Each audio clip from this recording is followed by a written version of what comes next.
tits, bitch.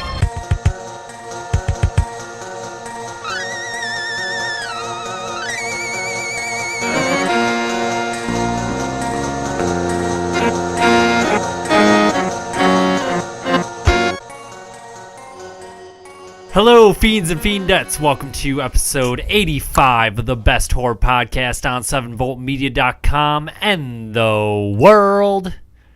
Scream Fiends. I'm your host, Xander, and with me once again is Russ. Hey, everybody. If you're just joining us for the first time on this show, we talk about all the things going on in the world of horror, and if you're a long-time listener, you know none of that means anything because we do whatever we want and whenever we want. It's how we go, how we go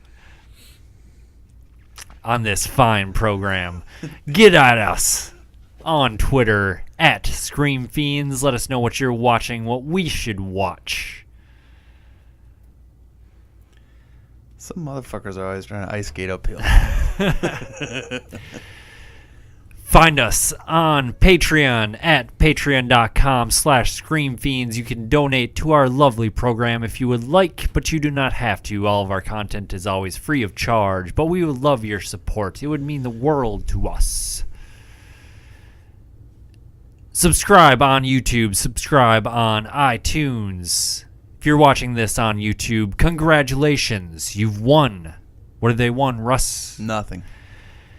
Leave a comment, leave a like, leave a subscribe.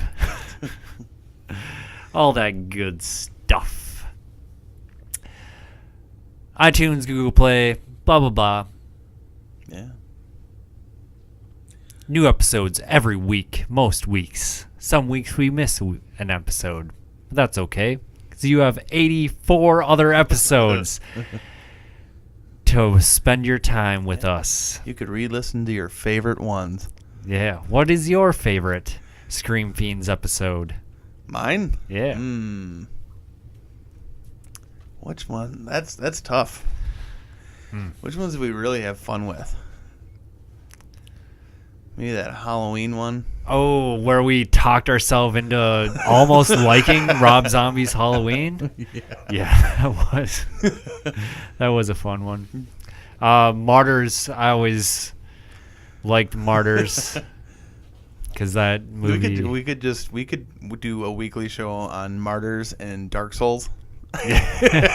We have just talked about those two things over and over again. We have a couple more months until Dark Souls comes back into the picture. Nope, it's like 2 weeks from now. It's in March. No, it's in May. Oh, it's in May. It's Yeah. Another month at Church of the Nim. We got a couple. That's good. Couple to spare you all with our Dark Souls talk. But, Russ, what have you been watching, playing, etc., etc., etc.? Well, let's see here. I watched, I don't know, it's not really horror, I don't know, but I watched Donnie Darko again for it's been a while since I'd seen that. You can kind of lump that in. It's got with, some creepy shit in it. Yeah. For a time travel movie, it's pretty good, but I think that if I had to throw in with a horror-related time travel thriller, I gotta go with Time Crimes. Time Crimes is the best horror or time travel movie. Yeah. Or I would argue to say it's the best time travel movie besides Butterfly Effect. Oh, okay. What about... No, Time Crimes is better than Butterfly Effect. But I think... Now, it's been quite a few years since I've seen Butterfly Effect. So I could be looking at it through rose-tinted glasses. Mm-hmm. But I feel like... That's got Ashton Kutcher, it's right? pretty good. Yeah. And that one big guy. Yeah. I can't think of his name. No. But he's in a lot of stuff. Yeah. He's one of those, that guy. Yeah. But, he was, speaking of that guy, he was on that show, I can't think of it. Ed? Well, yeah, he was on that show too, wasn't he? What's that show called again? Something Ed? My name is Earl. That's what it is. Yeah. God, that show about demons. It's on Cinemax. It's based on a graphic novel by Robert Kirkman. I don't know that one. No, I don't know when the last time I watched Cinemax. I tried to get you guys to all watch it, but you never did. I don't get the Cinemax. Anyways, that show, yeah. And he's looking pretty old. Yeah? Yeah. It's weird because he's like a college student in Butterfly Effect. He's like his roommate, isn't he? Ashton Kutcher's roommate? I had never seen that one. You've Ashton Kutcher was in it. I didn't want to watch never seen Butterfly Effect? wanna see All right, it. we're doing Butterfly Effect next I week. didn't want to watch Ashton We're Kutcher. doing Butterfly Effect next week. All right, should we do some more like you can't believe this guy's in a horror movie? Let's do 23 with Jim Carrey. That was okay. It was Jim Carrey in a dramatic role. I don't want to see that. Have you seen it? No, I want to, but Oh. you know what I did watch though? This is not related at all to horror, but I watched that interview and that story about him doing Andy Kaufman. Oh, is that good? Yeah, I really liked it. I watched something about him and painting. Oh yeah? Jim Carrey and painting. It's really good. I mean, you see these like interviews and stuff with him, and it's like, oh man, what happened to Jim Carrey? Like he went crazy or something. But it's really, he's really like, seems like to have like found himself, like, or not really found himself, but like is searching for a deeper meaning in life. Yeah, it's like he's kind of almost become nihilistic even, and like but spiritual at the same. Like he doesn't care about anything, but he does at the same time. Kind of like just. And he like doesn't get into the whole Hollywood deal as much. It seems like. Yeah. Well, that interview that movie was cool. Like he was hanging around with Zamuda, the guy that was Andy Kaufman's right hand man. It's the guy that what's that one actor's name? Now I can't remember his fucking name. But remember his right hand man in the show. Yeah. Danny DeVito played his manager, but then there's that one guy. With the he's bald and wasn't it Andy Kaufman though? Wasn't he playing that character? Oh, you're talking about the Tony Clifton. Tony Clifton. Yeah. So from what I gather is that they both played him. Both. Yeah, because they would show up and then they got so into it. Jim Carrey was invited to the Playboy Mansion, but he said he'd only go if he could go as Tony Clifton. So Tony Clifton went, and then later on at the party, because Tony Clifton's there causing trouble, Jim Carrey shows up. They dressed up. I think it was the actual Zmuda, the real guy, actually went as Tony Clifton. Yeah, and but that was really cool. Like so, it was like Zmuda, the real guy, was hanging out with Jim Carrey during this, talking about Andy and this and that. Andy's girlfriend, who Kurt Cobain's ex-wife, Courtney Love plays the girlfriend, and there at one point, even like Andy Kaufman's girlfriend's like that. That felt like I was watching myself. Like so, they did a really good job. Are you talking about Man on the Moon? Yeah.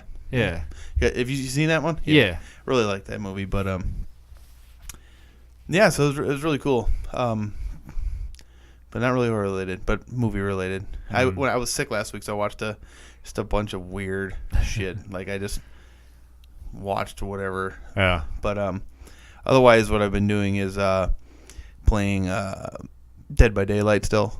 Because I was sick and stuff, I just didn't like when I would sit down to game a little bit. I didn't want to get into Monster Hunter just because it requires more. Sure. So I got real deep into some Dead by Daylight. I did max out Claudette. You got low. Really? Yep. Do you get to choose what item? Nope. It's just a random. You just get something. I think you get a different piece every time you prestige. But it's like a bloody piece, right? Yeah, it was like her code. What did you get? Like a code or something, like one of her somethings. But then I switched back to Meg Thomas. Actually, I did some more playing as the Trapper. Oh. And I think I probably would have a positive ratio with him. I know, like, I did have one where I didn't get anybody. It was It's really tough to like chase people down in the cornfields. That's where I had the most trouble. I think everybody on that team too, they all went to a different generator. Sure. And they had 3 of them done almost at the same time. So I had so much catch up to do and I didn't. But I did get everybody once because I would do some puppy guarding too because it is tough. Like, so what I would do is I would kind of guard to see. Just kind of watch, but I would back way off, but I could still see the hook. And if somebody started coming, then I'd run over, so they have a chance to run away. Yeah. But I could keep my person on the hook. But at one point, I got 2 people on hooks that were relatively close. I was just kind of going back and forth because I wasn't sure where the last person was. Well, one of the persons died on the hook, and then the last generator went off. And I'm like, okay, screw this other last person on the hook. I'm not going to puppy. I'm going to go after this. I'm going to try to find this person. Yep. So I ran over there, and he saw me, went around this tree. I think he was going to pull the pallet on me, but I put a trap right there and caught him in the trap. Nice. So I had one person on the hooks, in the second mode where they're fighting off the thing. And then he got put in a trap, and he couldn't get out by the time I got to him. So I got everybody on that one. I watched a video on, it was talking about, the puppy guarding, the hooks, and they did the math, and it's 120 seconds from a full hook to death, and it takes 80 seconds to fix a generator. So you could technically fix a generator in a half by the time one person died. Yeah. And that's if they're puppy guarding.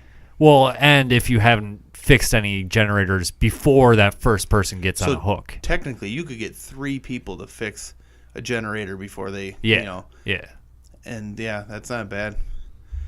Yeah, for me, I just it depends on what's happening or how well the players are playing. And if they're going after, if they're immediately running, trying to get the person off the hook, it's well, I'm not gonna walk away when I know you're coming to this. Right. It doesn't make any sense, Then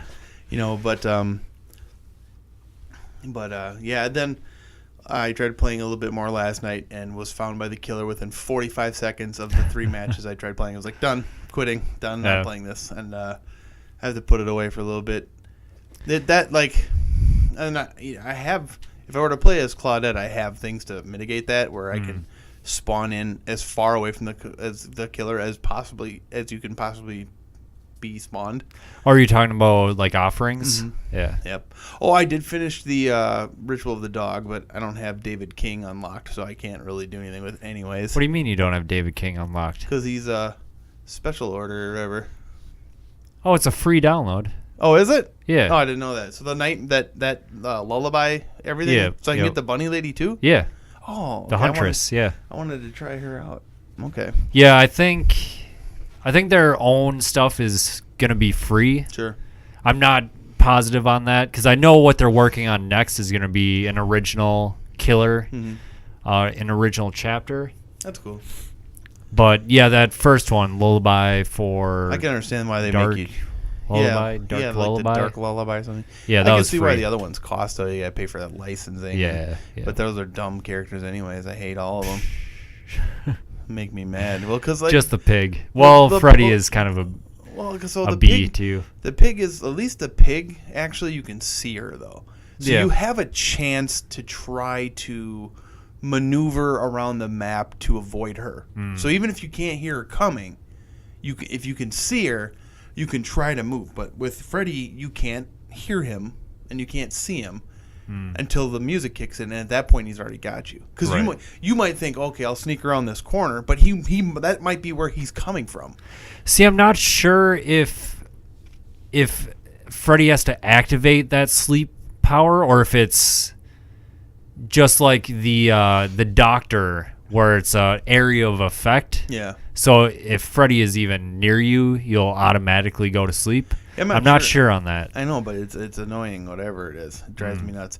And I found out, too, with Mike Myers, he doesn't have a terror. He can have a really super small terror radius, too, because I was just like, working on this thing. And all of a sudden, I turn around. He's next to me, and I didn't hear him coming. It's just like, oh. Yeah, I think he doesn't get a terror radius until he levels up, maybe to level 2 or even 3. Yeah, but and that's fine. Like when you're outdoors, so where you got some. But I had Freddy and then the Shape in 2 indoor maps. Yeah. So I'm just like, so the 2 guys that don't have so you can't see them coming at all, right? And you can't hear them coming, right? Like if you got that thump, the terror radius kick in, you can like try and maneuver.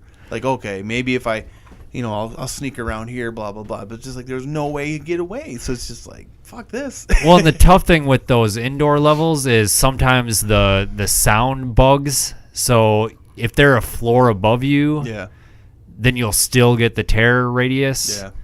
But so it throws off like where you want to go and all that. Yeah. But so that drove me nuts. It's just like, I don't mind, like, I know you got to give the killers like perks and stuff, but like anything that like makes it harder for you to notice them is just like they can already outrun you, and whatnot. It's just like I think that like that. I know Freddy's supposedly really easy to kite around. You're supposed to be able to just basically run in circles from him, and just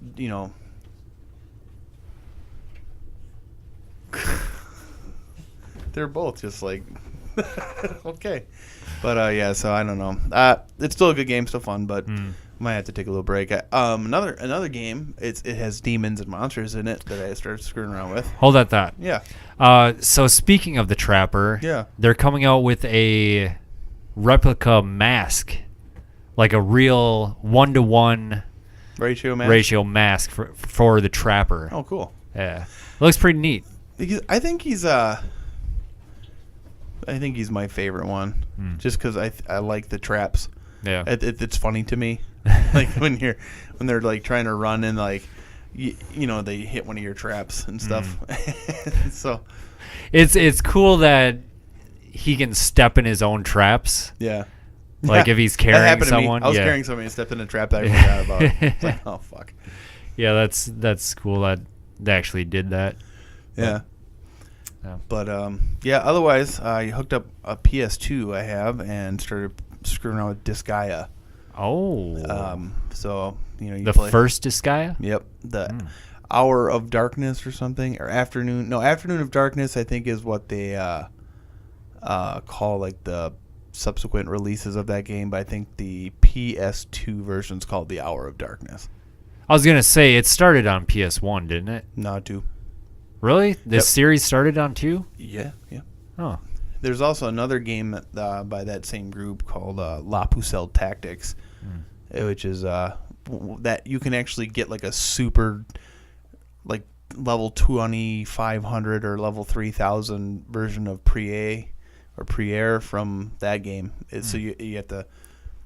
So it's a funny game because like to like get higher level monsters or more loot or anything, you have to go to the Dark Assembly and convince demon senators to vote in these things. There's a way to cheese it where, because you can just force them to do it by killing them, but it's hard to do because they're strong. But you can if you can convince one high level senator, you can take all the other lower level ones that don't want to vote for you. Or your plan to just throw them into the other one. And so what you can do is you can actually combine monsters to make them stronger so they drop more gold. Oh. So it's a way to like get your gold up. Now, but experience wise, it's actually better to kill them individually. But yeah, it's a strategy RPG. You got the grid and you move them around. Yep. And I don't know. I was screwing around with one on another role playing game called Grand Kingdom. It was free last month. Oh yeah. It wasn't. It's all right. Is that a like a tactics RPG? It's like a turn-based RPG, but it's you move along a path and you fight demons and stuff and monsters and sometimes other soldiers. But the way you actually it turns into a turn-based thing. and there's like 3 planes, and you can move around the planes, and you have to move your guys to attack. So it's kind of a strategy RPG, but it kind of reminds me of Valkyrie Profile a little bit too. But it looked like they were trying to make a Vanillaware game. Oh, and it just wasn't. So, which is I can't wait for the next Vanillaware game. I'm not particularly I like mechs and stuff, but I would prefer I prefer a beat 'em up in a fantasy setting. But this could be really cool. Still, what is that game? It came out on PS2. I thought it's something Valkyrie. Well, there was Valkyrie Profile 2, like some Silmeria or something like that. It's almost like a Final Fantasy. I thought it came out around the same time as Final Fantasy 12. You're not thinking of the PS3 game Valkyria Chronicles. No, okay. It's definitely PS2. Well, there was Valkyrie Profile, and it was like a turn-based strategy, just like a Japanese RPG. Was it? See, the art style reminds me so much of Final Fantasy 12. That's why I'm thinking it came out around the same time. Maybe it was even a PS1 game. I don't think so, but Valkyrie was in the title? I thought so. Vandal Hearts? Vandal Hearts. That's a PS1 game. Yeah, that was Konami, I believe, and that's a PS1 game. And it's like you're in actual dungeons? Yep, it's a strategy. Oh, no. I know what you're thinking of now, because I almost plugged that in. And it's got a really brown sepia tone to it. Yes, yeah, exactly. That game, I know what that is. What is it? Vagrant Story. Yes, that is exactly what it is. Yeah, that was by Square, and but it had a similar system to Fallout, where you could target different pieces on enemies, like enemy fighting, and then you could actually like deconstruct weapons and reconstruct them with using different parts and stuff. And yeah, that's PS2. PS1. Okay. Yep, PS1, and it does. I think it was the same artist that worked on the Final Fantasy 12 and the what's that other one? Tactics, the Final Fantasy Tactics games. Okay. I think anything set in kind of like that. I think it's called Ivalice. I think is the name of that world. But yeah, Vagrant Story. That's the one. Yeah. How about you? What have you been doing? Well, I've been dealing with terrible wisdom tooth pain. Awful. So I've kind of just like, if I can get the pain to go away. I've been playing a lot of Assassin's Creed Origins. Finally done with it. Throw it away. Throw it in the trash. But otherwise, I've been taking full advantage of that Shudder. Oh yeah, service. Now they do not pay us. I wish they did, but they don't. But if you are a horror fan, and why would you be watching this if you weren't? But I highly recommend subscribing to Shudder. It's like $4 a month. It's not bad. Even cheaper if you do the yearly plan, which is like 40-some bucks for the year. And they have quite the selection on there too. And I was surprised. Yeah, pretty not super new. I mean, they have some indie stuff that is new, but relatively new stuff. Compared to like Screambox. Screambox I'm also subscribed to, but I've like never really watched anything on it. But Shudder, Shudder is my jam now. Yeah, but see, I like that there's all the older stuff on there. Yeah. I mean, they're both super cheap, really affordable. So, yeah, but Shudder for sure. I know that. I think there's another service. That's Shudder's night because that's on Amazon. But there's another. I think Full Moon might have a service on there too. I think they do. Full Moon, but I think you can go online onto their website and actually just stream movies right off their website. Yeah. For whatever, I don't know what the price is, but that would be cool too. Yeah. Have access to all that. Yeah, so I watched this movie called Dead Shaq. It's like a Shudder exclusive. But it's like a zombie movie. This lady keeps her dead family, well, their undead family, in her house, and this dad and his 2 kids and then their friend take a trip, like a cabin excursion, and then the kids stumble upon this lady's house, and you have the whole like montage of them strapping armor on and nails in the baseball bat and all that. Yeah. It doesn't really do a whole lot new with the genre, but it's still pretty good. Yeah. You speaking about the cabin, though, has got me thinking and hoping. When does that John Krasinski horror movie come out? April. April? Okay. What's that called again? A Quiet Place. Yeah, I want to see that. Yeah, we're going to that movie. Yeah, that's absolutely. In the theater. We're going that to one see looks it. like it could be pretty damn good. Yeah. And then otherwise, the first season of Wolf Creek, the TV show, is on that Shudder. Oh, so okay. I've been watching that a little bit. It has the one of the fairies from True Blood? Bright. Oh, I didn't see Bright. Yeah. Not God, Dragon Tattoo.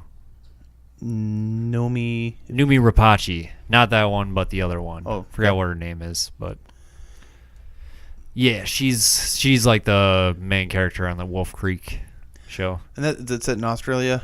Yeah, it has the same guy from the movies as well. Okay. He's reprises his role as the killer. Okay. Mick. Is his name Mick? I don't remember. The killer's I haven't or seen that the one in a character's name is Mick while. I've something only seen or the other. first one too, but Yep. Huh. It's good. Cool. It's good. It's only 6 episodes, but they're an hour or 40 some minutes long, so that's all I need. Yeah. Things don't need to be longer than 6 episodes. But yeah, other than that, nothing really. Got any news? Big news? I got some news. I got a new hobby that you and I need to start. Oh. You and I need to start a hobby. What's that? It's scuba diving. Oh, yes. I've been seeing it all over Facebook. I saw it all over Facebook. Yeah. It's funny. I don't know what lake it is. It's in it's up north by Brainerd. Okay. There's a lake that is a hot spot for scuba diving in Minnesota, and some people thought it would be good to put a monument to Jason. Yeah. In there. He's got the chain around his neck and the hockey mask, and it is awesome. Is that from part 3? 7? Oh, part 7. Well, isn't it the one where no, not 7. Which just takes Manhattan? I don't even know. I know Jason Goes to Hell was 9. I think it was 8 then. Because what I'm picturing is the scene where he's underwater and their anchor drags across like that power line and it shocks him back to life. Then he goes on that boat and kills everybody. Yeah. Then he kills everybody on the big sea boat, and yeah. I think that's what it's from. Well, I mean, technically he was in the water in the first one. But was part 7 the final chapter? I don't remember. Or is that part 5? I don't remember. Yeah, I don't know. I know the third one he gets his hockey mask. So, what was the one?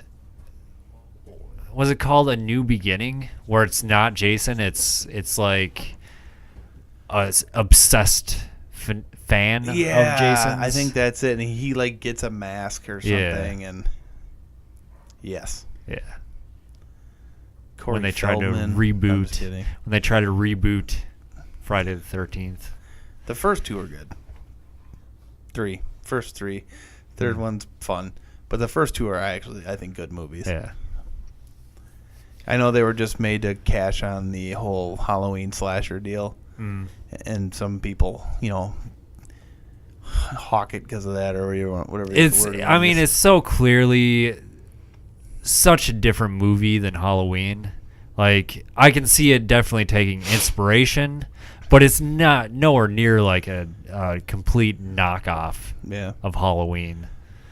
But yeah, if you had to like rank those slashers, I'd probably put Halloween 1, then Friday the 13th, and then Nightmare on Elm Street. Yeah. As far as those the big three, if you want to call them that. I would almost put Friday the 13th, or no, Nightmare on Elm Street above Friday the 13th. Almost? Okay. Yeah. Sure. I don't know. I think I like the first two Friday the 13th movies better. Like, I really liked the Nightmare on Elm Street too. Like, the first one was good. The second one, that kid, man. But Dream Warriors was fun, though. That was the third one? Or was it? With Patricia Arquette. You might be right. And she's in the mental hospital, and they're fighting off Freddy together. Like, they go into the dream world, and they, like, fight him, actually, because they're the Dream Warriors. Because 5 was Freddy's Dead, isn't it? That's the one with the video game dream. Check out these graphics. Yeah. Oh, there's some. He does have good death liners, and Jason doesn't say anything. I don't know. But I do agree on that Halloween, because I think the first one is still like legitimately scary. Yeah. But yeah. What about where would you put Leatherface in that list? I guess you. Yeah. I'm not a super huge fan of Texas Chainsaw Massacre. See, I think I even like that one more than Friday the 13th. It's just... Or not Friday the 13th, Nightmare on Elm Street. Yeah. It's just really hard to watch. Because she runs around the house screaming for 40 minutes? That, and it's just like... It's so raw.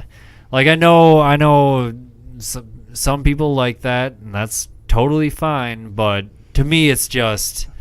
It makes it hard to watch for me. Like... Sure. To sit through, like, in one sitting. Like raw, you mean just like quality? Like, yeah. It seems like almost found footage even? Sure.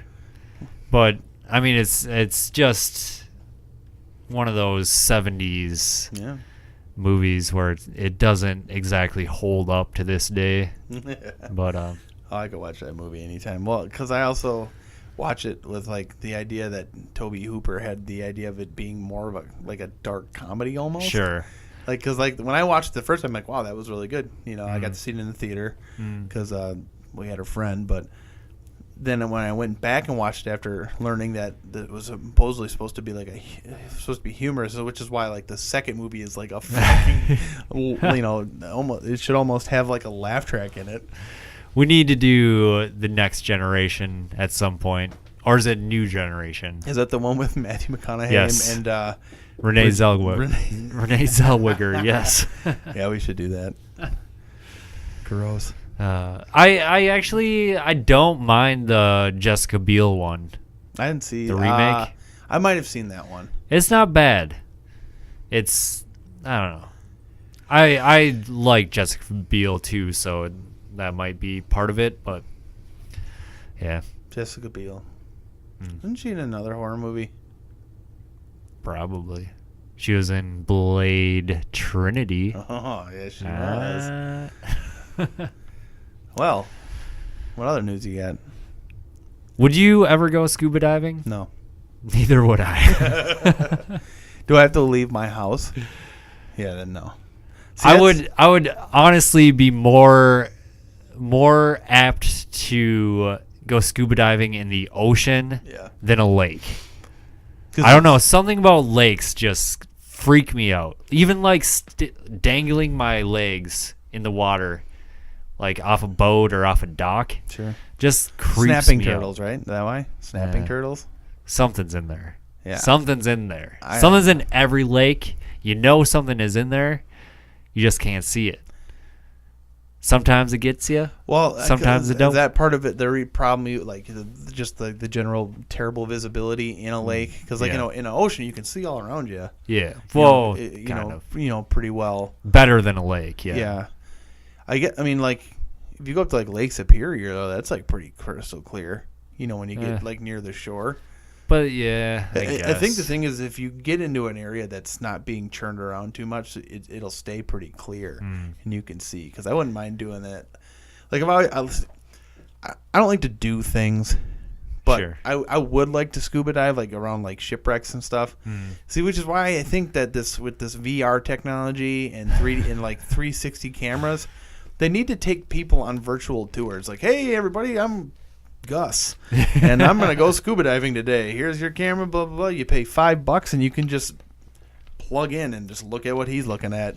Sure. They have videos for kids where they're called like slow movies, where it's just somebody filming a boat going down a river. Like you're on the boat and it's just filming the boat going down this river. There's also a train one. They're in Europe. Those train ones are pretty popular. Yeah. It's like an entire train trips. Yeah. Hours and hours long. That's what I need. And people watch them. But with like, I want to do it with like scuba divings. Like, could you imagine like watching people cave dive? That would be sweet. Oh man, I've watched documentaries on that and it gives me goosebumps. Yeah. Fuck that. But yeah, without the fear of drowning. Yeah, and getting stuck in a I would turn off at that point though. Eaten by one of those eels, descent creatures. Oh, I haven't actually seen that movie either. Are you kidding? I have it, but I haven't watched it yet. You've never seen The Descent? No. Jesus, Russ. I know it's bad. It's embarrassing. Most of my horror movies I've seen are from the 80s and the 70s. They just added The Descent and The Descent Part 2 on Shudder. All right. Yeah. I got to get Shudder. My birthday is coming up here, so maybe I'll ask for my birthday. Oh. But any other news? Yeah. Lots of news. All right. So it has been revealed that Alex Garland actually directed Dredd, the Carl Urban Dredd. It's credited to someone else, but Alex Garland, according to Carl Urban, is the one that actually directed it. Why didn't he take the credit for it? I don't know. But so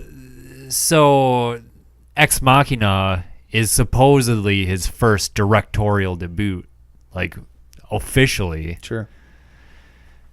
Followed by Annihilation, that Natalie Portman movie. But according to Carl Urban, he directed Dredd. Which makes sense because Dredd is far better than it probably should have been. I didn't. That's weird. Why would you not take credit for that? I don't know. Yeah. Maybe he had Ex Machina in mind, and he was like, "This is what I'm going to be known for." It's the David Lynch doing Dune so he can get money to do Blue Velvet thing. Yeah, maybe it was. Yeah. Man, did you see Dredd? Yeah. What did you think of it? That's all right. Yeah, that's fine. Comic book movie. Yeah. It was no Sylvester Stallone Dredd. I don't remember that one. I do like Cersei was good. What's her name? Cersei. I don't know. She was in The Purge too. Oh yeah. And she was in 300. Yep. And that whole like slow-mo drug thing, I thought that was pretty cool too. Yeah. Apparently they're making like a TV show, a Judge Dredd TV show called Mega City 1. Really? Yeah. Seems unnecessary. Yeah. I wish they had judges. I mean, if they would have done that like maybe closer to the Carl Urban movie release, but yeah. I don't know. We should get some judges. Some judges? Judges in America. America. Crack down on people driving in the left lane, going too slow. Oh. That's just Minnesota. So, one of my most anticipated movies of this year Ghostland. It's coming out this month, possibly. Whenever it comes out, we're doing an episode, guaranteed.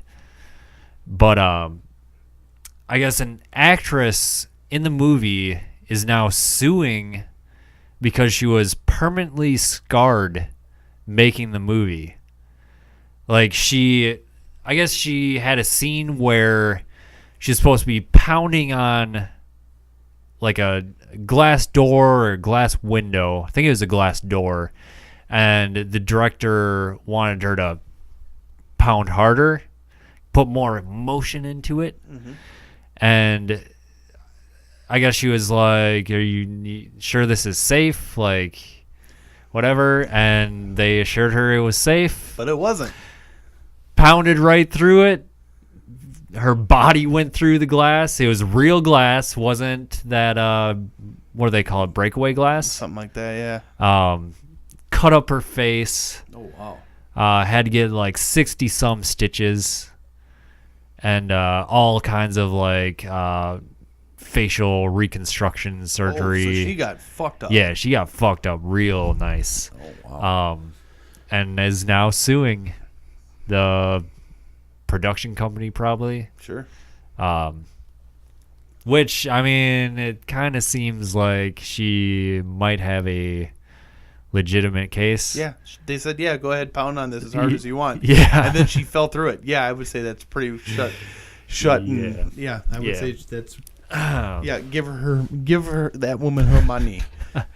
And yeah, she said that like it's affected her getting roles and getting jobs. I can see that for sure. I mean, yeah, she's an actress and she has. If she's all scarred up, I mean, I don't know how well they did. I mean, they did pretty good for Mark Hamill when he got in that car accident, but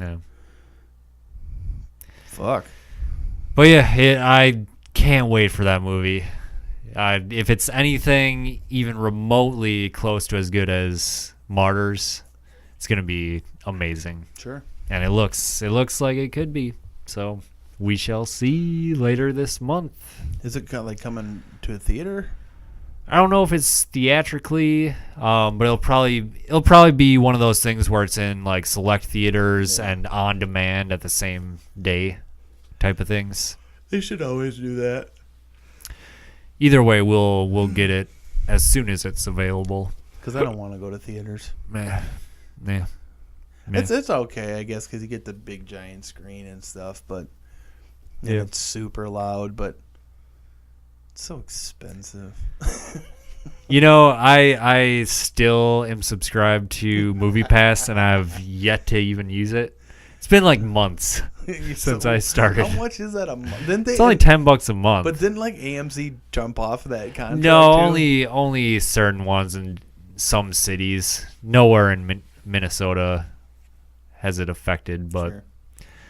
Yeah, it's $10 down the drain every month. But if I see one movie that's like automatically, I get a lot of my money back. No. Yeah. No, you don't. A movie costs how much? $11, $12. Okay, and how many months have you paid for this? At least $11, $12. And how many months have you paid for this? A few months. Yeah, so you won't make any money back. Well, okay, so I see 3 movies, and then it's all taken care of. No. How long have you had it? I don't remember. So if you own this for a year, if you don't see 12 movies, you have essentially not made your money. That's fine. I'm only paying $10 a month. Sure. It's fine. Should ask people if they want to use it. Yeah. All right. So we got. Do you want to use it? No. Ghostland. We got A Quiet Place. Yep. Cool. We got Halloween. Yep. Closer to Halloween. Yeah. I don't know about that. I don't know how I feel about it either. I have high hopes, but that's probably not good. Just the fact that they're rebooting it, or not really rebooting it, but... Well, they're like killing the canon and then starting it over after the actual first movie. Yeah, but they're doing, obviously, with Jamie Lee Curtis being in it, they're doing a giant time jump. Is it going to be Nick Castle, too? Yeah, I thought it was. Maybe it's not. Is he going to play Michael Myers again? Maybe it's not. Who's directing it? The guy that did Pineapple Express. Okay. Something Green. Adam something Green. Tom Green? I wish. Smell my finger. Oh my God! Remember Tom Green? My bum is on the Swedish. Daddy, do you like these sausages? I don't know. Oh, that's from that was from his movie. Freddy Gets Fingered. Yes. Freddy Got Fingered. Freddy Got Fingered. That's a great movie. Fucking A. An actually great movie. I mean that when I say that. No, you don't. It is a great movie. Is it? It is hilarious. Is it the one where he goes to college or something? No, that's the one with Jason, the skateboarder. Jason Alexander. Oh, yeah. Remember we were talking about it the last week. Pie fucker? No, not Jason Biggs. Oh, Biggs. The guy from Mallrats. Jason Alexander. Yeah, rem's the exact thing I said. But yeah, that guy. But Jason Alexander is Seinfeld. That's George. Jason Lee. Jason Lee, yes. No, Jason Lee's the other guy from Mallrats. I know, but Jason Lee is in the movie where Tom Green goes to college. No, that's not him. Or, yeah. I thought it was that one guy with the big nose from Road Trip. Or no, was it maybe Colin That's Sean Hanks? Williams. Is Sean William Scott in Road Trip? Was it Colin Hanks? Yeah, John Williams. No, that's Orange County. That's the movie that I'm thinking of, right? With Jack Black? No, with the. Are you talking about the movie where they rob a bank or they rob something? Is Jack Black, but I think Tom Green's in it too. Oh, he might be. I think that's the one with Tom Green in it. Chevy Chase is in it. There's a lot of people in it. Ben Stiller, Kevin Kline. In Orange County? Yeah, I thought. You know what? Tom Green's in Road Trip too, though, because he stays back to feed that guy's snake. Oh yeah. Remember? Yeah. Oh, Tom Green. Yeah. What a fucking diapers. So, Fred Durst is directing a movie. Limp Bizkit. Frontman Fred Durst is directing a movie starring John Travolta What the fuck? and Devon Sawa. Oh, that guy's still alive? Devon Sawa is awesome. Come on, he'll never die. That's good. No, it's Idle Hands. Yeah, man. Yeah. I thought he died though. No, Oh, he's also in Slackers. No, not Slackers. Was it Slackers? Where it's like he's in college and they keep cheating on tests and he likes that girl. And then that one guy that's got the big nose that's makes the hair doll. What's that guy's name? I like him too. He's in a couple Wes Anderson movies. Hair doll. Yeah, he makes a hair doll. No. I like that guy. Oh, Jason. His name's Jason too, isn't it? No, are you talking about the brothers? No, that's Luke and whatever Wilson. Owen Wilson. Yeah, I'm not talking about them. Who am I talking about?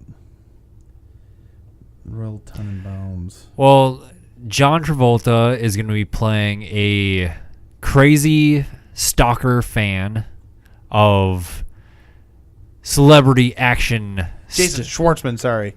Oh, yeah. I like that guy from Rushmore. Yes. Yeah. He's a good actor. I like him. So he's making an action movie. Yeah, Devon Sawa is like a celebrity action star. Okay. And John Travolta is the crazy fan. Okay. Stalker fan. Based on a true story. Where Devon Sawa of a fan that Fred Durst once had. A crazy fan, stalker fan that Fred Durst had. Based on a true story. You know, one of my favorite movies of all time stars John Travolta? Grease? Nope. Blowout. Great movie. John Lithgow's in it, and he plays a bad guy. Oh, is that when he still has red hair? I don't know. But What's that? you need to see Blowout. It's a thriller. We could possibly watch it, but it's awesome. He plays a sound technician for movies, for B horror movies. Oh. And he's trying to get some ambient sounds, but then witnesses like an assassination plot, but he only catches it in sound or something. Ooh. It's apparently a remake of this movie called Blow Up, where a photographer catches a picture of somebody doing something and they keep blowing it up to try to figure out what it is. Yeah. But that's what I've been told anyways, but Blowout is fucking good. Sounds interesting. It's old though, like it's from the 80s, Huh. or maybe even the 70s, but Yeah. I might have it actually on Criterion. So Possibly add it to the list. yeah, it's really good. Black Mirror has been renewed for season 5. Everyone loves Black Mirror. It's a good show. Mixed response to this season 4, but I think for the most part, Didn't have enough British guys fucking pigs. yeah. Does have a great love story episode. With a guy and a pig. Got me. Oh. Got me in the heartstrings. Oh. Because I'm a sucker like that. That's all right. But I'm a sucker. yeah. More Black Mirror. Can't argue with that. Yeah. Bring it on. The Grudge is getting rebooted. I saw that. Rebooted. Rebooted. Well, reboot of the remake. Sure. Oh well. I guess go ahead and do that. The Grudge, honestly, It's not the ring. is not the Ring. Yeah, you read my mind. But it did have Sarah Michelle Gellar, I don't care about that. who is no Mina Suvari. Mina, no, not Mina. Mira Sorvino? Is that who I'm thinking of? From Mimic? Yeah. Yeah. Sarah Michelle Gellar is no Mira Sorvino. Sorvino. Is it Mira? Mira Sorvino? Don't know what movie. Mina? I think of that Mina movie Sorvino? with Chow Yun Fat Mira? whenever I think of her. Replacement Killers or something Oh, like that. yeah. Yep. Yeah, I don't know. Don't care about that. The cover of replacement covers, or the cover art poster of Replacement Killers reminds me of I Saw the Devil for some reason. Really? Yeah. Maybe I'm thinking of a different cover, because the cover I'm picturing is like Chow Yun Fat pointing a gun this way and she's pointing a gun that way. And the I Saw the Devil cover is a knife where you see the protagonist's face on one half, but then in the reflection of the knife you see Odesu or whatever his name is in that movie. Yeah. I don't know. I saw the killer, or I saw the devil. That fucking movie. Holy shit! That the first time I saw that in theaters or at the Lagoon, I think. Yep. And that one, whew. That's a good movie. Yeah. Speaking of reboots, I don't know if you ever saw this little old gem Probably not. called Fear. Wait a minute. With Mark Wahlberg and what's her face? Reese Witherspoon? Yes. Both those people. Oh boy, a long time ago. Actually, I was talking about that with somebody at work, but yeah. I was trying to think. Are there two Mark Wahlbergs? No, there's Mark Wahlberg and Donnie Wahlberg. I could have sworn there's two Mark Wahlbergs. No, it's Marky Mark and the Funky Bunch in Fear. Well, I know it is, but I thought for sure there's like an older Mark Wahlberg. There's Donnie Wahlberg. He's older. No. They're not related, I don't think. Oh. I'm looking it up. So they're rebooting Fear, though? Yeah, and instead of a crazy guy, speculation is that it's going to be a crazy Girl? female. Let's cast it. Who do you Hot think? damn. Who do you think? Crazy girl and victim dude. I'm going to say maybe Beyonce. No, didn't Beyonce already make a movie like that? I don't know. All I think of when I think of Beyonce is Austin Powers 3, and I fucking hate that movie. I mean, there's parts of it but no. Was Austin Powers 3 the she one with can't the fat Irish guy or Scottish guy? Yeah. Bagpipes guy? I got a crap on deck that could choke a donkey. Yeah, that one. I think I was Austin Powers out. I should go back and watch that one, actually. I like the Austin Powers movies. Instead, you should just watch So I Married an Axe Murderer. Okay, you're correct. Yes. That is a masterpiece, classic. Yes, that really is. I love that movie. And finally... Wait a minute. Beyonce's not going to be a crazy person. Oh, yeah. Who are you going to get? Who are you going to give it to? I don't... Who'd be a good crazy person? Natalie Portman? Yeah, but she already did crazy in Black Swan. So then that eliminates what's-her-face, too, then. In Black Swan. From that 70s show? Yeah. Yeah. Who would be a good crazy? Naomi Watts. But do we want somebody younger? Do we want younger? Naomi Watts is young. Like, what about that? What? No. What about that? Because it could. What about the? I got it. I got it. Yeah. The chick from All That. Michelle Trachtenberg? No.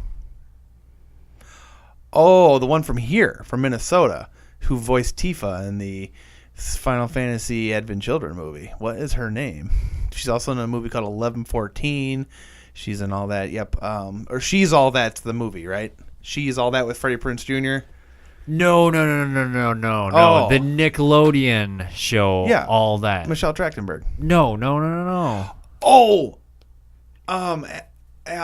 Yes, I know who you're talking about. She got in trouble with the law recently and shaved her head and stuff. She's actually crazy. Or was crazy. What about Michelle Trachtenberg though? That could be good. Amanda Bynes. Yes. That is the only casting I will accept for this movie. Okay, who's the dude then? Who plays the victim dude?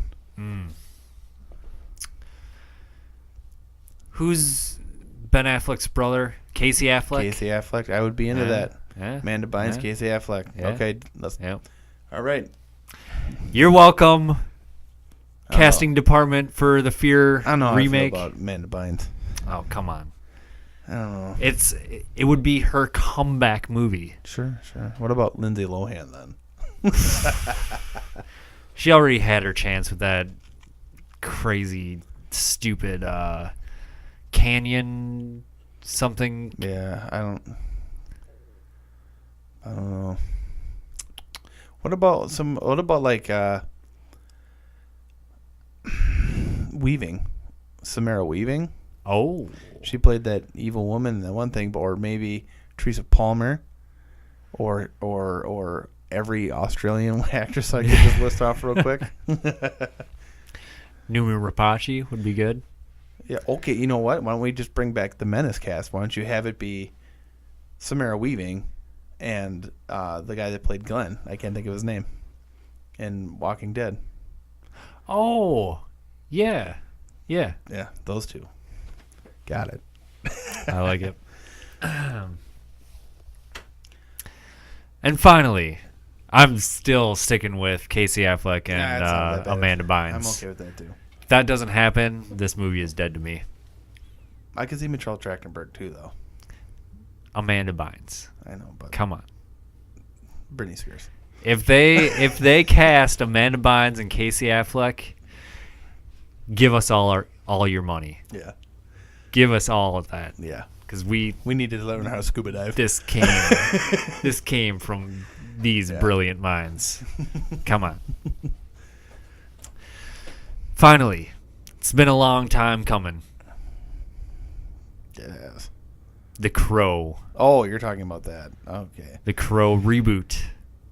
Some people are not happy about this Or reboot. sequel. I don't know what it's going to be. It could be a standalone. Crow movie. Reborn. Crowborn. Has a release date. Has a release Who date. cares? October 11th, 2019. I don't even care. Starring Jason Momoa. What is this? Jason Momoa, he's too ripped. He is. You may as well put The Rock in there. Yeah, fuck that. Yeah, how are you going to have a brooding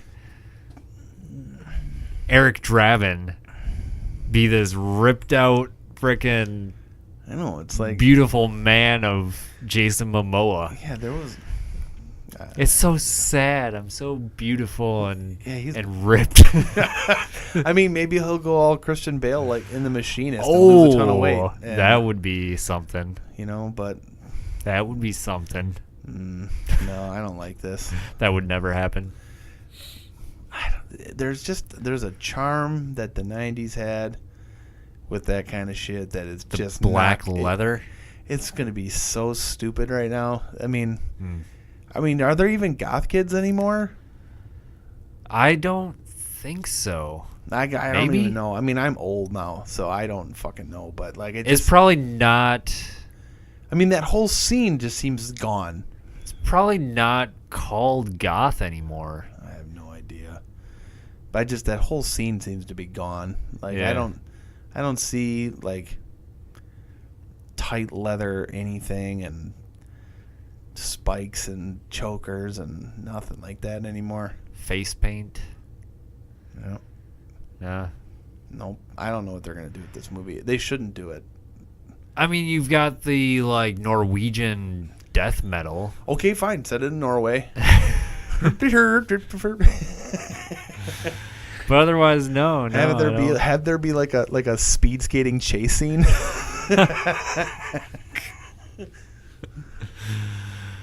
Some I mean, lutefisk. Get some lutefisk in there. Is it gonna be like emo or something? Like maybe the bad guy will be 30 Seconds to Mars guy. He was the Joker. Oh, yeah, What's that guy's name? I don't know. Oh my god. I'm glad that I don't know. Jared Leto. You do know, you suck. Well, he was in Fight Club too, and some other movie. Fight Club is such great thoughts on Fight Club. Yeah, I haven't seen it in a long time. Yeah.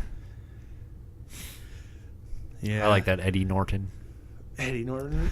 You have friends. Yeah. Hey, Eddie Norton. Eddie. What was I gonna say? I don't know. Maybe it'll be a period piece. You guys remember the 90s?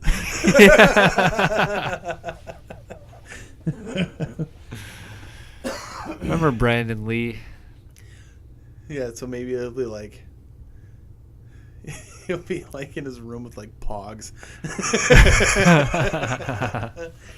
Who played the Crow after Brandon Lee? Edward Furlong. Really? Yeah, he played it. He was one of the Crows. Okay, I could see Jason Momoa playing Eric Draven before I could see. I don't think Edward Furlong played Edward Furlong. I think he played a different person. Okay. It's all dumb. Whatever. Why do people like that movie? It's not even that good.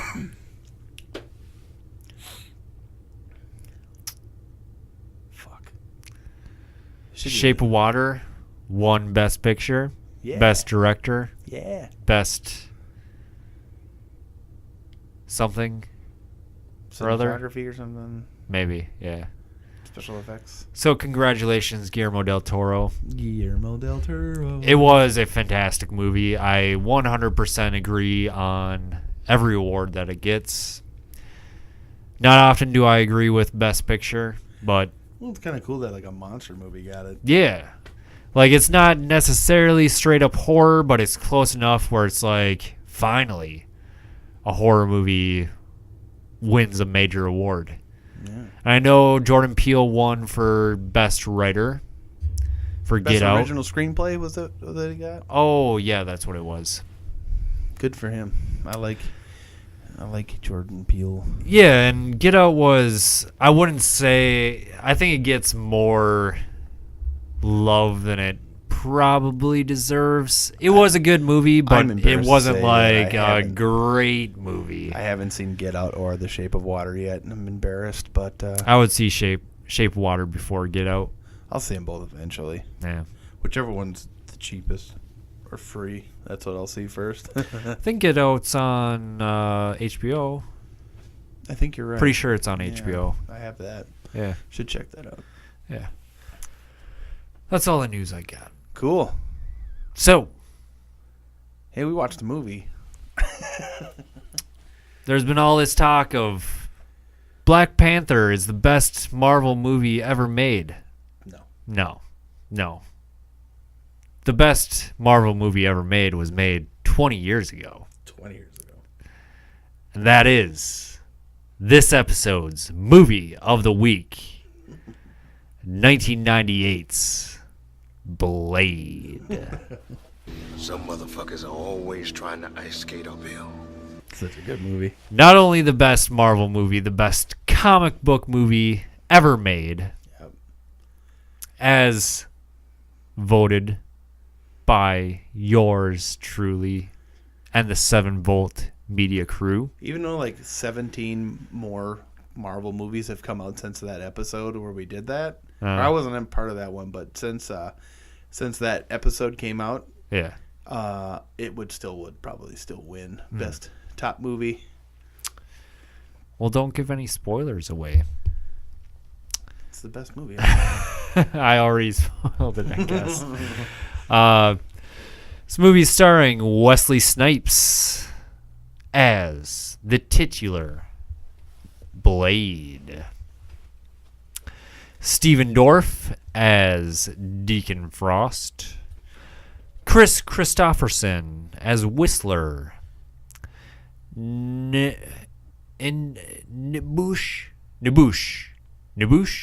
Close enough. Nabush Wright as Karen, Donald Logue as Quinn.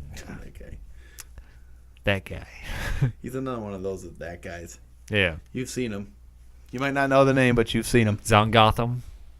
Is he? He had that comedy show. Yeah, he did. I forgot what it's called. But it was a pretty good show. That wasn't bad. Yeah. Udo Kier You know who Udo Kier is, too. as Dragonetti. And Tracy Lords as Raquel. Raquel? Yeah, she's in it for like 6 minutes. Yeah. Tracy Lords. Got to mention Tracy Lords because she has some assets. She does. Yeah. Written by David S. Goyer, who you know from plenty of genre films, but most notably Batman Begins and The Dark Knight and Batman vs. Superman. You co-write those or something? No, he wrote them. You just straight up wrote them? Straight up wrote them. Directed by Stephen Norrington, who I don't know anything he's done. Me neither. But he made the best comic book movie and best Marvel movie ever made. He did. So there you go. Starts in 1967. And we're in a hospital. And it's super hazy and grainy looking. Lady's not doing too hot. No, she's got a neck wound. Yeah. Getting rolled through the hospital in a stretcher. Quick to learn that she is pregnant. They get the baby out. Sure do. And she dies. Reaching out towards him. Towards Blade. Blade. And it is now current day. Yep. And there's some really, really cool guy in a convertible with Tracy Lords as Raquel. He's super cool. I think he's got a Kangol hat on backwards with like a windbreaker and a slightly buttoned down bowling shirt. It's real baggy. It's the guy from The Shield. You ever watch The Shield? No. Oh, that show is awesome. Word for it. Yeah. It's not an ongoing show. It's over. It was done a long time ago, Yep. but That's- it's an awesome show. That's sort of- Highly recommend Sure. The Shield. Yeah, watch that. He is also on Sons of Anarchy. Another great show. That guy was in all that stuff because he's really cool in this movie. Yeah. He gets to go to a rave. Yeah. At a meat factory. Yeah, it's a meat factory. Yeah. And it's a rave. Yep. And the music, the 90s techno music had a certain sound that Yep, there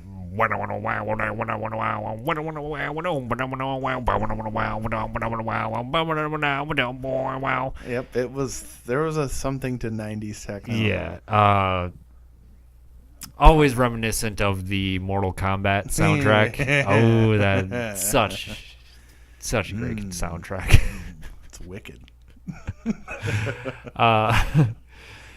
And he seems to be having a good time at first. Yeah, he kind of gets ditched by Tracy Lords. Yeah, she goes dancing with this other foxy lady. Yeah, blonde.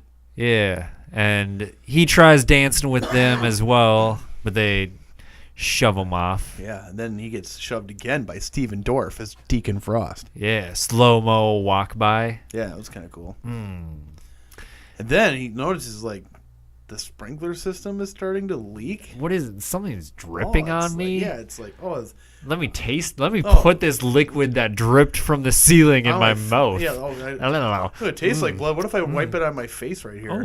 Oh, what is... So what I liked about this scene, though, was when the music is starting to, wind up to have the beat drop or whatever, and all the vampire's hands go in the air. Yes. At the same time, and he looks around like, what's going on? And then, wham, they're hit with, the sprinkler system goes off, and it's blood. And they're loving it. Blood-drenched. Yep. Yeah. They're just time of their lives. Yep. Yeah, I wonder if they warmed it up.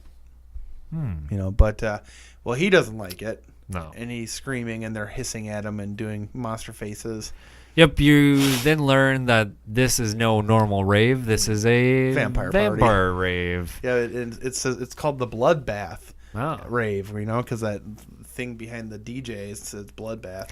I liked how the DJ had the two flashlights on the side of his head. Well, that's so he can see his records that he's maxing. Yeah. Fucking super cool. But that guy crawls on the ground away from the vampires, and he runs into Boots. The boots. The boots that were made for walking. Pans up. It is Blade. It is Blade. Oh, man. And he starts kicking some ass. Yep, and that's what he does. He whoops ass. And Tracy Lords confronts him and says, I'm going to rip your fucking head off. And he goes to shoot her, but he's out of ammunition. So then he hits her in the leg, and they both go down on a knee, and he shoots her in the head somehow. That was one of my favorite. So there's two kills in this club scene. Yeah.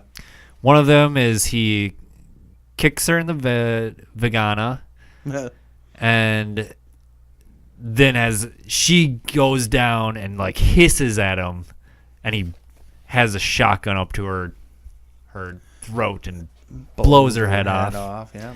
And the other one is he impales one of the vampire guys to the ceiling through his head. Yep, that was a good one. Yes.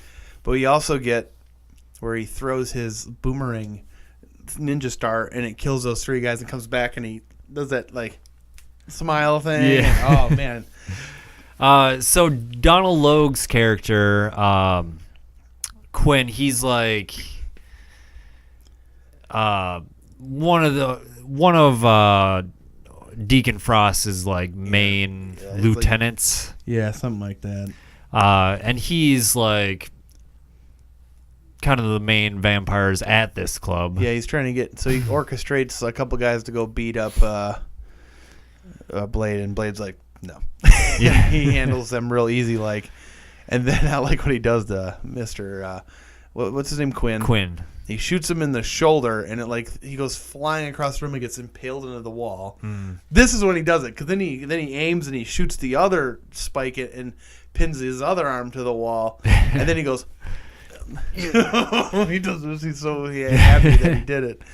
Then he goes over and he's barking in some language, vampire language, Latin. And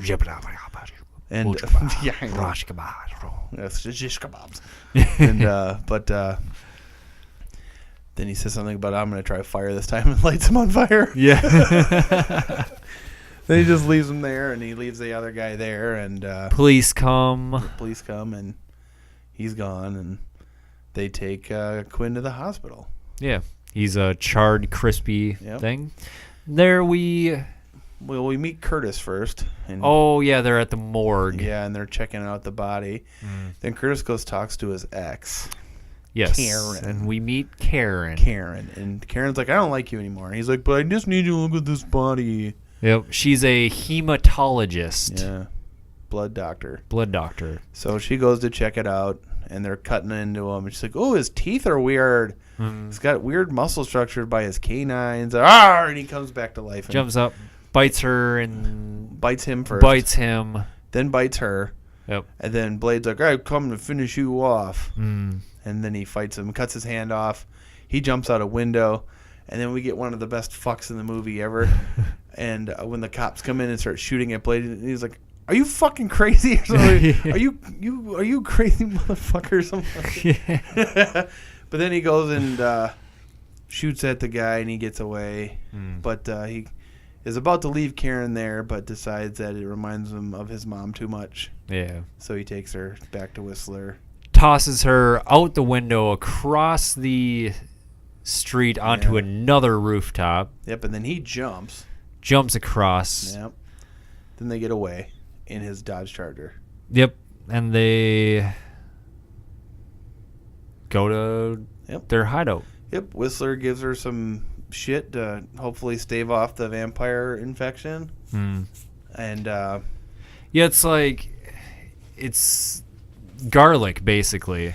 Yeah, apparently something he gives her, if you can get it early enough, you might not turn. But it was too late for her. Nah. Then we get the Vampire Council, who Udo Kier is a part of. Yep. And they're talking about the recent events at that vampire club. They don't like that Deacon Frost is having these club party things because they don't want humans to know that they exist. Yeah, they're like by the book vampires. Like they have deals with human politicians where they know that vampires exist, but they have like a coexistence sort of deal going on. Yeah. So they don't kill humans. I think they get all their blood from blood banks. Yeah, and Deacon Frost and the younger vampires that are all turned, like these council members are all pure blood vampires. They were born vampires. Yeah. But Deacon Frost and they are like, humans are cattle. Let's eat them. Then they have their they share words. And is this the scene where Udo Kier then goes down into the archives and finds Deacon Frost trying to... It's around that time where he's trying to decipher some sort of ancient text that is written in a dead language, and so none of the purebloods believe that they can be, translated. But Deacon Frost is using like AOL and and Encyclopedia Britannica dial up. It looks like Windows 95, whatever it is, or Windows. It might be Windows 98 at that point.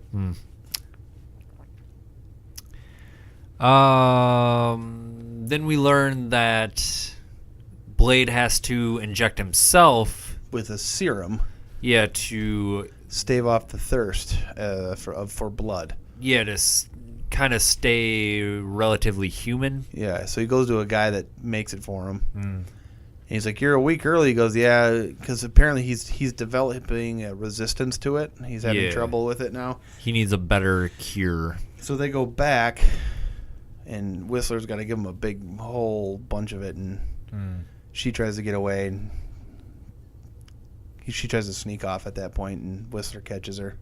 Well, I thought she wanted to stay with them. Not at first. Not when he's getting the drug in his neck. Remember, she's like watching them from behind that one workbench, and then she runs off and chases her down. Mm. And I'm a prisoner. No, we just gotta make sure you're not gonna be a vampire. Blah blah blah. Then then Blade says he's gonna take her home. Yep. And they give her some garlic and silver nitrate pepper spray. Vampire mace. Yep. And so she gets left, and they told her to buy a gun too. And if she starts becoming sensitive to light, or if she's thirsty, even though she just drank a bunch of water, to just kill herself. Yep. So because it's better than the alternative. Yep. So she goes to her apartment building, and she sees 2 vampires. There's one thing I want to mention here. Yeah, go ahead. There's a shot of them driving like over a bridge with the New York City skyline behind, like in the background, and it's like this hyper exposed, like, I don't know, just the way it looks. It's like it gives the impression that she's turned. Like yeah. Oh yeah. It's such a cool shot. I thought that just the cinematography in that one tiny little thing. Yeah. I liked what they did there with sort of conveying that the sun is now kind of the enemy. Yeah. But that was cool. Well, she's getting on an elevator, and she sees 2 vampires in front of her because they have the marks. Well, they might not be vampires. They could be ghouls or what do they call them? Familiars. Familiars, yeah. But they notice her once they're in the elevator, and the one guy looks at her menacingly and says, "How are you doing?" She's like, "Yeah." I think if they have a tattoo on their neck, they are a familiar because that's like a cattle brand. Like they belong to a master. Yep, they start hiding them in the second movie, though. Start getting them tattooed on the inside of their lip. Oh. You remember that? Yeah. No, you don't.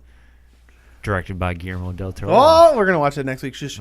No, we're watching that one movie. Butterfly Effect? No, yes. We're going to watch it. Ashton Kutcher or Guillermo del Toro and Norman Reedus. Come on. I don't care what we watch. But, well, she thinks she's being followed and turns around, and then she gets into her apartment, blah, blah, blah. And then a cop comes into her place. Can't do that. No. Can't do that. And she's like, he's hey. like, oh, the door's open. He's like, oh, I was just making sure you're okay. We thought you were dead. No. Well, now you're going to be. Yeah. And he goes to kill her, and she squirts him in the mouth with that stuff. And he's like, what is this, garlic? Yeah, it's supposed to kill vampires. Well, who said I'm a vampire? Then Blade shows up and beats him up. Yep. She's like, you used me as bait? Get over it.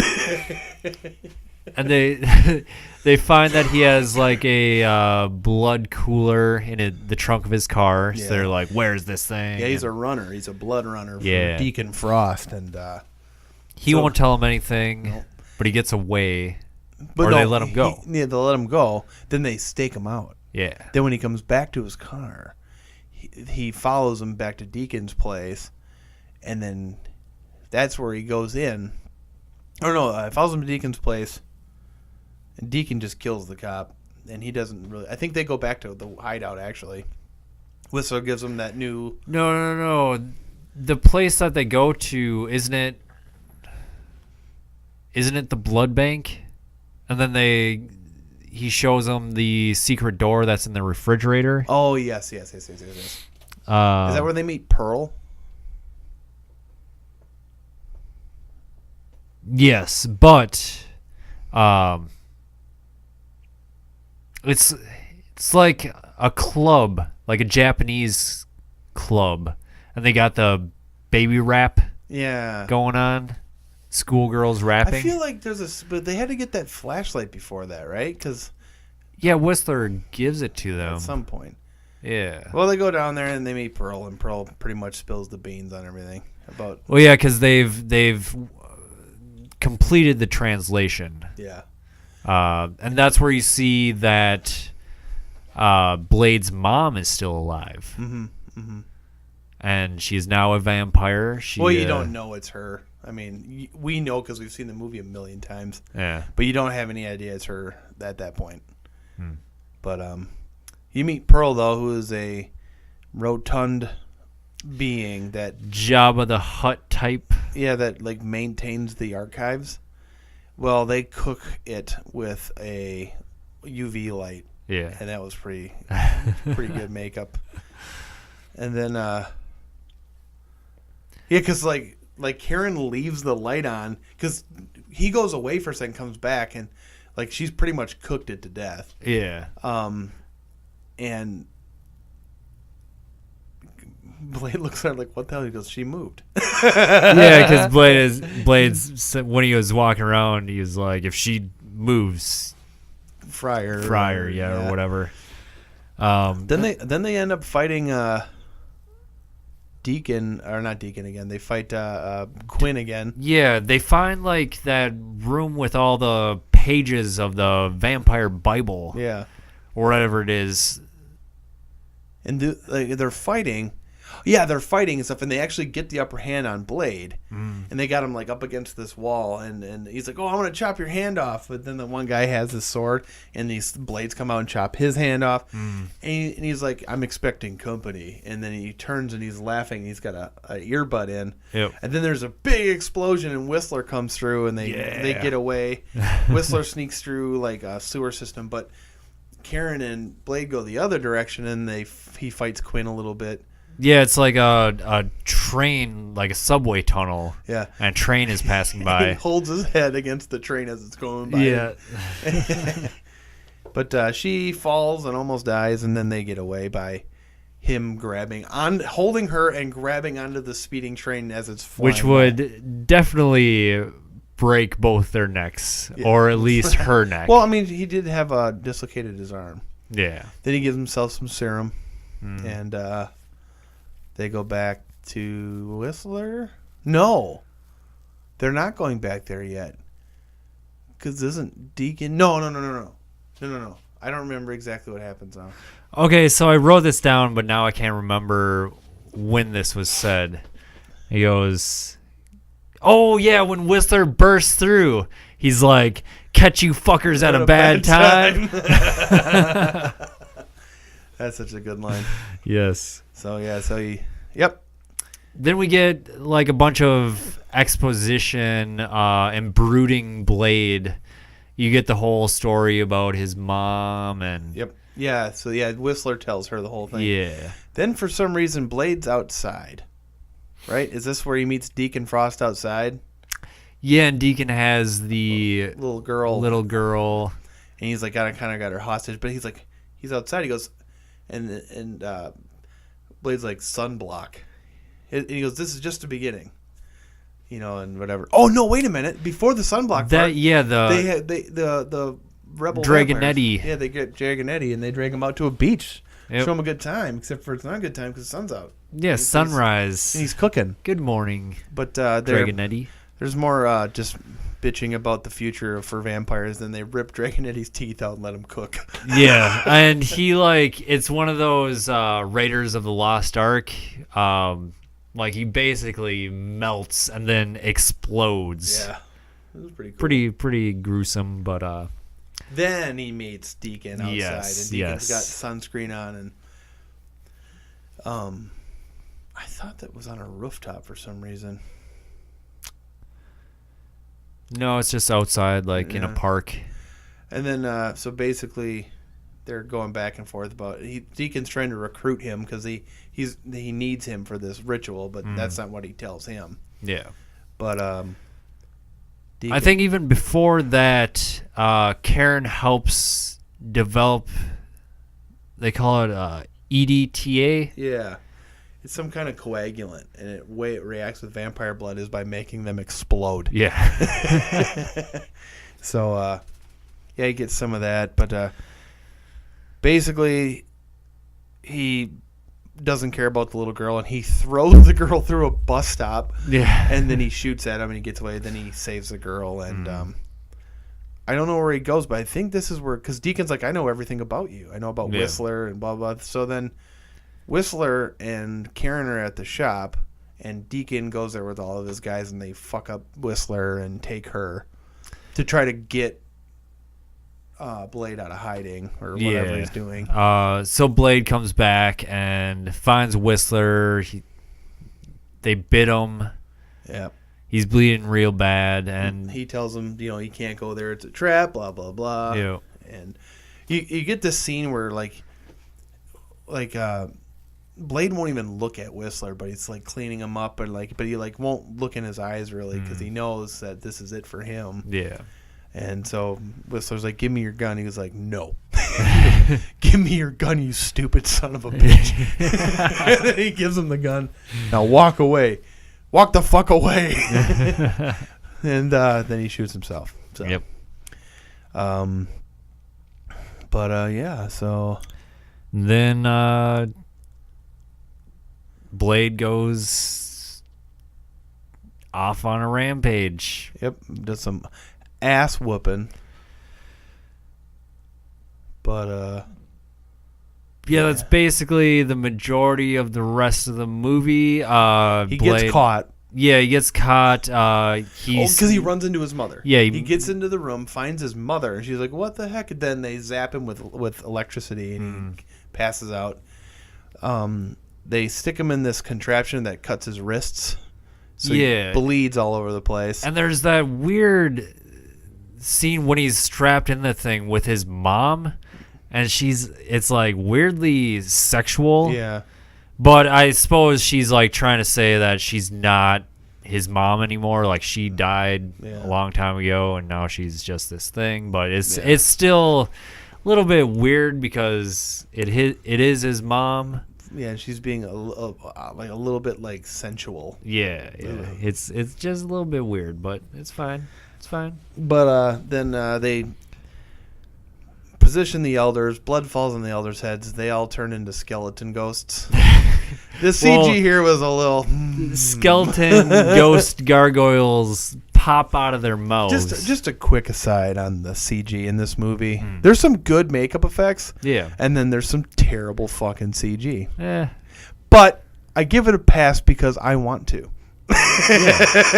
So I don't really care that it's bad. It's like it's bad, and then it's really bad, but it's seems also not 1998. Yeah, it doesn't bother me as much as like newer movies that it's bad and it shouldn't be bad because it's 1998. Yeah, this is when it's new, and at the time, but they're like the thing is, it still looks that way. That's the problem. Yeah. But and then Karen gets thrown in a hole with her old boyfriend Curtis, and she beats him up and crawls out. Who's now like a zombie vampire? Yep. And then like a feral vampire, I guess. Yeah, something like that. Yeah. And then like a ghoul. A ghoul, yes. Like a zombie ghoul thing. But then Blade gets out of his thing, and he's talking to his mom or whatever. And then he kills his mom to release her. But then he falls over. Karen comes up, though, because she gets out. And she's like, "Drink my blood." And he's like, "No." And she's like, "Come on, just do it. Drink my blood." And so he's like, "Do it. Do it." Drinks her blood, turns into a super daywalker. Yeah. And then he fights all of the vampires off. And I love that he kills Quinn in one move. It's just look with this like razor wire thing. And I was just like, okay, well, I'm glad that's over. Yeah. He was so sick of that guy. But then you have this really, really bad sword fight with Deacon Frost. Yeah, because he's turned into the blood god Lamagra now. And then he cuts him in half, and he's like floating away, but then the blood recongeals him back in the fold. That's the only CGI where it's like, okay, that is really bad. Yeah, it's super bad.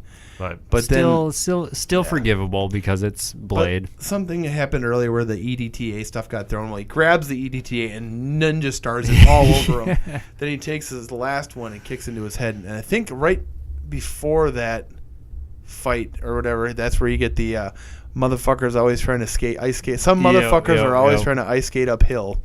It's such a good line. It's so fucking dumb. Oh, so but even good. what I understand is that the director liked that line. But Wesley Snipes like, I just said it as a joke. It's stupid. Like he didn't like it, but he's like, all right, so he says it. But and then he kicks the last one to his head and he blows up, and not a single drop of blood lands on Wesley Snipes even like recoils like, but Wesley still nothing. Snipes just spent a half an hour kicking ass, and he looked cleaner than me when I got out of the shower. Yeah. I mean, like he didn't get no dust on him, nothing. He was clean as a whistle. Was it this movie that he like refused to not blink or something, so they had to digitally go in and I don't know. I don't know. Like open his eyes? I thought it was Blade, but maybe I'm wrong. I don't know. I'm not sure. Yeah. I know there was a lot of problems with the third movie because he didn't want the that guy directing. He didn't want to have Goyer direct it. So he had gotten into issues with Goyer. So that's basically it. Yeah. It's a great movie. Seal of approval for me. For a vampire movie. Definitely. I'll give it a silver. Oh, you're going silver? Well, I mean, what do you give a gold to? I mean, would you put it up? Well, there's still the platinum. Okay, I'll give it a gold. Yeah. It is the best comic book movie my favorite ever. But you know what my second favorite comic book movie is? Huh. Spawn. And that's a terrible movie. Yeah. But yeah, I would definitely go gold as well. Yeah. It is good. It's a good movie. I mean, if you grew up in the 90s, you know, if you were in 8th grade in 1998 or 7th grade, I think I'm a year older than you. It was fucking awesome. Yeah. I mean, they said fuck all the time, and your parents let you watch it anyways. There's great sword one-liners. Oh yeah, it's a great movie. Yeah. Okay, everybody says Blade's a great movie. Gold, fucking platinum. All right, get at us on Twitter at Scream Fiends. Let us know what you think of Blade. Is it, in fact, the best comic book movie? Roger Ebert gave it 3 out of 4 The best Marvel movie. Obviously, it's the best. I want to see the second one again, though, because that one was directed by Guillermo del Toro. Yeah. And Norman Reedus is in it as well. So. Let us know if we should watch Jeepers Creepers 3. I'm curious. I saw it's on Netflix now. And I'm curious if anyone's seen it. Let us know if it's any good or worth watching at least. Because I'm very curious and I don't really want to. Yeah, let us know. I don't want to watch it myself to find out. I just want to know if it's worth. I don't know. I hear you. Yeah. Patreon.com/ScreamFiends. Yep. You can donate it if you would like. We love your support. YouTube, hit that subscribe, hit that like, hit that comment, and let us know what you think. What you want more of, what you want less of. We promise we'll do all that. We promise. Jason Schwartzman's a lot younger than I thought he was. He's like iTunes, 37. Google Play, 7voltmedia.com. You can catch all the other content that our people do. What the fuck? You know that Jason Schwartzman is a maternal cousin to Nicolas Cage and Sofia Coppola? Wow. That's awesome. From us at Scream Fiends, so long and farewell.